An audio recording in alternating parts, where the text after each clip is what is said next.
अजीज़ पाकिस्तानियों, अस्सलाम वालेकुम। मैं आज आपसे कुछ गुफ्तगू करना चाहता हूँ। मुझे कहा गया है कि शायद आज रात मुझे अगवा कर लिया जाए, आज नहीं तो कल। वो दिन अब दूर नहीं है जब शायद मैं खुलकर बात ना कर सकूँ। मैं ये आपसे कहना चाहता हूँ कि पाकिस्तान इस वक्त एक बार फिर एक इंतहाई तारीक दौर से गुजर रहा है। हमने इस मुल्क को कब्रिस्तान नहीं बनने देना।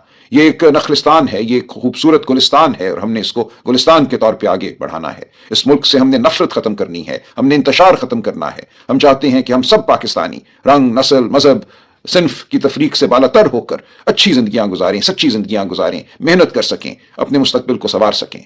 तो मेरा साथ दीजिए, उन सब का साथ दीजिए जो 24 नवंबर को से बाहर निकलेंगे, बहुत पुरअमन तरीके से, पुरशकोह तरीके से बाहर निकलेंगे। हम कोई दंगा फसाद नहीं करना चाहते, हम बड़े मुनज़्ज़म तरीके से अपनी आवाज़ बुलंद करना चाहते हैं। हमारा साथ दीजिए, अपनी नस्लों का साथ दीजिए, अपना साथ दीजिए। बहुत शुक्रिया।